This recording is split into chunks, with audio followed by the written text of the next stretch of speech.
Hi everyone, this is Kelly Benny, and I am putting together this recording slash little video to kind of review some of the really cool things that we learned today at our first day of Apple's foundation training. The first thing I'm going to show you is Evernote. I'm going to double click down here on my Evernote icon, or I can type it in up in Spotlight, which I'll show you in a moment. But once I pull it up, I have different sets of notes that I've created, and today I did my first day of Apple's foundation training, and these are some little notes to some of the little tools that we learned today. I also have a little page of notes on my Nebraska history. My unit plan that I will be doing will be on Nebraska history, so I saved some websites and some iPad app sites that I would like my students to go visit. To create a new one, all I have to do is create new, and then I can change the title to whatever I'd like. And then it is just a matter of typing away, and it saves it. The cool thing is that you can access your notes from any iPad, any wireless device, or any other computer. You can access your notes. So pretty cool. I'm going to do Command Q to close out of there. Another little shortcut we learned today. Next I'm going to show you Spotlight, which if you click on this little magnifying glass up here, you can pretty much type in anything that you want to look for on your computer and it will come up. I am going to type stickies because that's something else we learned about today. And if you pull up stickies, these little sticky notes, just as you would use in your classroom, come up. And you can type any little reminders that you might need to remind yourself of, like maybe assembly on Friday. And it just stores right there on your sticky notes. You can do a 3-finger swipe to the right, and you also have access to pull up your sticky notes from down here as well.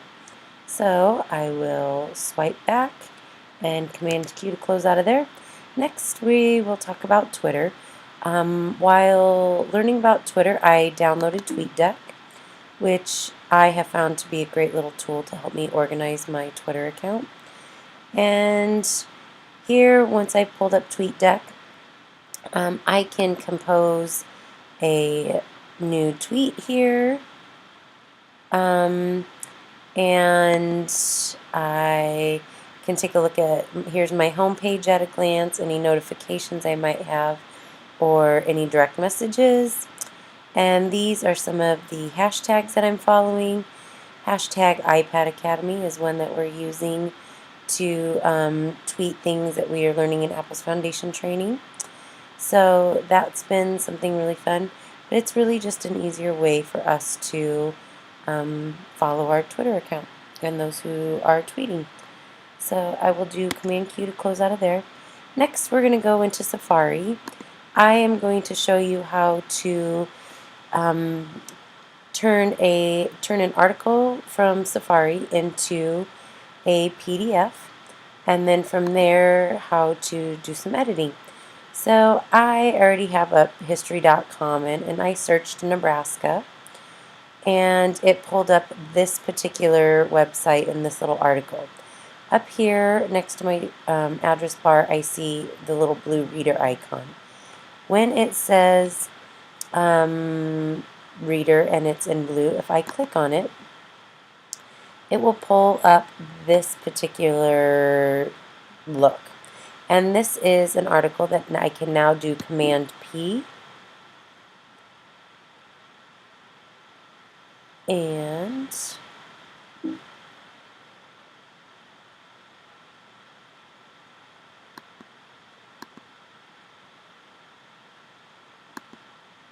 when I do Command P, it will pull up a box that allows me to do here save PDF file, or save as PDF file. And I can choose my location. I chose my desktop, and I am going to minimize that. And now if I double click on that, it will open in preview. And when it opens in preview, I can now go up to Tools, come down to Annotate, and I can highlight. I can add a speech bubble. So I'm going to add a speech bubble and then type find most up to date population for Nebraska. And then I can slide that over here. Then when my students are working through this, I can I can leave little notes for them of things that I want them to go back and verify.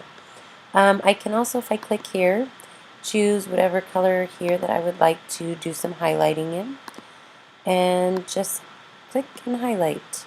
And then I might want to pick yellow to do my dates in. Really, you can edit as much as you want. You can strike through something. You can do some underlining for your students. You can insert a hyperlink. So there's so much you can do. One other thing that I want to show you that you can do while you're in here or in any website is if your students are struggling with their reading, you can highlight what it is that you would like them to have read to them. Right click on it and then click Add to iTunes in a spoken track. Once you do that, a little text box is going to come up here that gives you the option to choose who you want to read it to you and where you would like to save it to.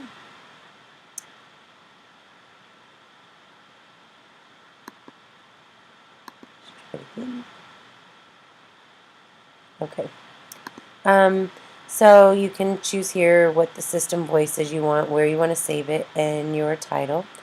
I'm going to click Continue. And down here, my little iTunes icon will bounce, and I will hear a little chime when it finishes.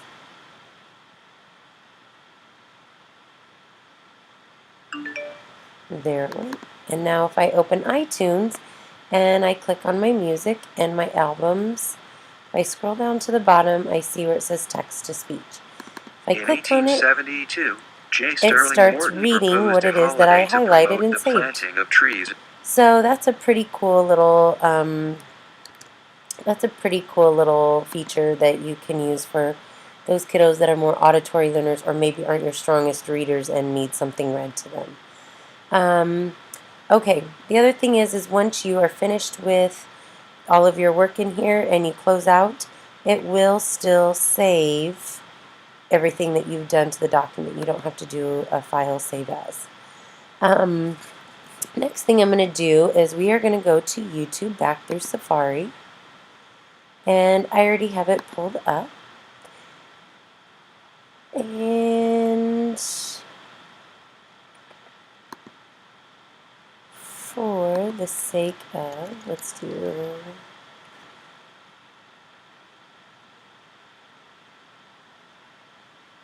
okay, I'm going to search Nebraska history once again because that's what I'm doing my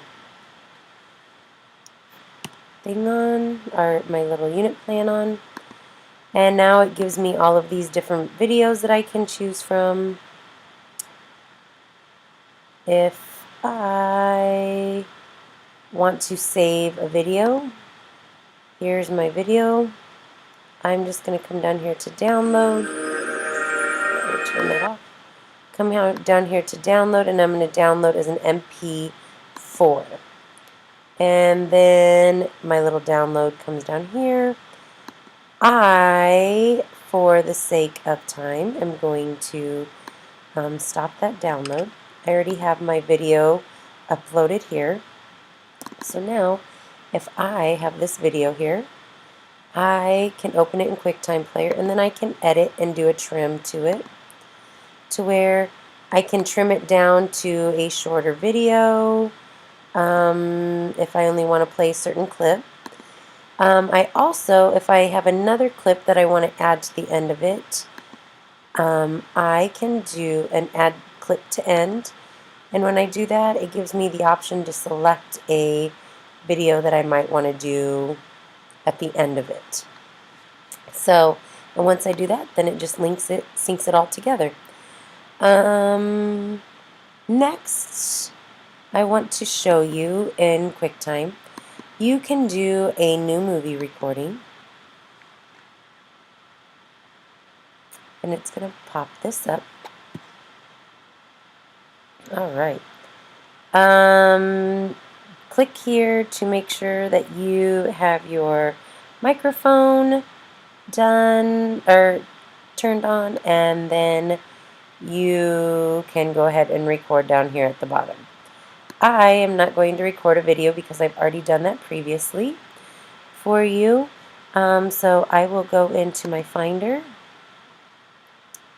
and into my movies.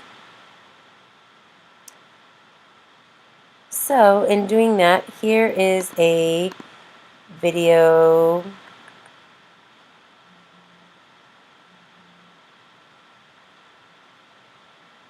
that I created earlier.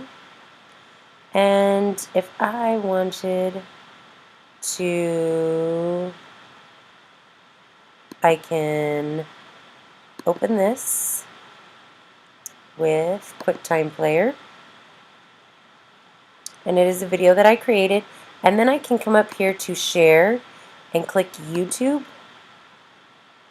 And then I have to type in my YouTube name and password. And then I sign in.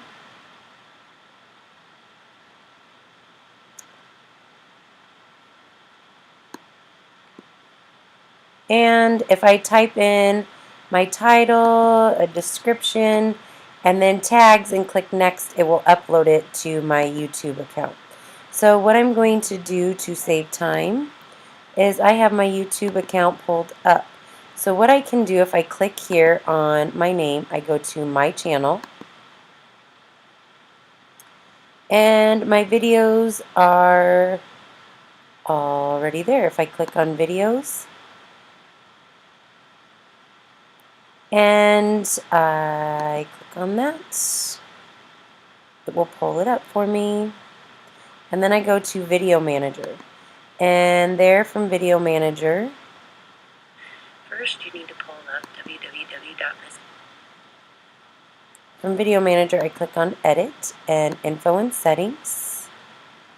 And then I can come down here and choose my privacy settings. And when I'm done choosing those, it'll say Share and Save, and I can click there. So that's another important feature and thing that we learned today on how to share a YouTube video. I am going to show you, I'm going to go ahead and quit. I'm going to show you one other cool thing that we learned today and then be done. If you go into Finder and you go to AirDrop, it shows your picture along with all of those other people that are in AirDrop. Once you are in AirDrop, then I can select a video, let me close out of here, from my desktop or from whatever file I want, and if I click and drag it to that person, it automatically shares it to them, and I don't have to use any USB ports or anything like that. So, and then they can just download it and open it on theirs.